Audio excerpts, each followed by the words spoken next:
Good morning friends. যে গল্পটা বলছি খুবই মজার, তোমাদের জীবনেও ঘটতে পারে, তাই তোমাদের সাবধান করার জন্য এই মজার গল্পটা বললাম। ভালো করে শোনো। 30 বছর বয়সী এক মধ্যবয়স্ক যুবক সরকারি চাকরি করে। সরকারি চাকরি যখন করে তখন তার মেয়েরও অভাব নেই, তাই সে খুঁজে খুঁজে একটা 18 বছরের মেয়েকে বিয়ে করলো। মেয়েটা খুব সুন্দরী এবং খুবই ডবগা, তার খুব পছন্দ হলো। 30 বছর ধরে সে তার সঙ্গে ডলাই মালাই কলাই চলাই পকত পকত করে আনন্দ উপভোগ করেছে। তার দুটো বাচ্চা। 60 বছর যখন বয়স হয়ে গেছে তখন তার ডান্ডা আর খাড়া হয় না। সেই দেখে সে খুব মর্মাহত যে আমার ডান্ডা তো খাড়া হয় না, কিন্তু এই বয়সেও আমার একবার ওর সঙ্গে মজা করতে ইচ্ছা করে। সেই ছেলেটার বা ভদ্রলোকটার বউয়ের নাম ছিল শিবানী। তা কিছুতেই ভয়ে সে বউকে বলতে পারে না, কারণ বউ খুব রাগী, যখন তখন যা খুশি করতে পারে এবং একটু বোঝে কম। তাই সে গোপনে ডাক্তারের কাছে গেল।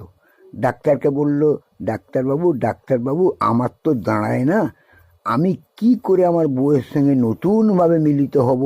আপনি যদি একটু বলে দেন বা সেরকম কোনো ওষুধ দেন, তাহলে আমি শেষবারের মতো একবার মিলিত হয়ে আনন্দটা উপভোগ করি। যৌবনের পূর্ণ আনন্দটা আমি আরেকবার উপভোগ করতে চাই। এই শুনে ডাক্তার তখন করলো কি, একটা ট্যাবলেট দিল, রকেট ট্যাবলেট। সেটা খেলেই তার ডান্ডা খাড়া হয়ে যাবে। তখন ডাক্তারকে বলল, ডাক্তারবাবু এটা কীভাবে খাবো? বললে যে শোবার আধ ঘন্টা আগে ট্যাবলেটটা খেয়ে নেবেন, আর শোয়ার পরে কাজ শুরু করবেন, আপনার ফুল মস্তি হবে। সেই শুনে খুব আনন্দে সেই ভদ্রলোক বাড়ি গেল। বাড়ি গিয়ে চান টান করে খাওয়া দাওয়া সেরে যখন রাত্রে বউকে নিয়ে শুয়েছে, তখন আনন্দের চোটে বউকে বলছে, ঠ্যাং তোলো শিবানী, কতদিন তোমায় ঝাড়িনি, ঝাড়লে পরে মনের খুশি পড়বে ঝরে, ঝাড়লে পরে মনের খুশি পড়বে ঝরে। এই শুনে ওর বউ গেছে খেপে, বলে সালা বুড়ো বয়সে ভীমরতি, বলে গাঁড়ে গ্রাম করে লাথি মেরেছে।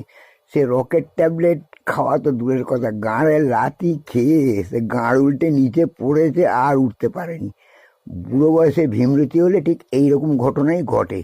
তোমরা একটু সাবধান হয়ে যাও এবং বউকে আগে বুঝিয়ে সুঝিয়ে তারপরে ট্যাবলেট খেয়ে তোমরা তার সঙ্গে মিলিত হও, নয়তো ওই রকম লাথি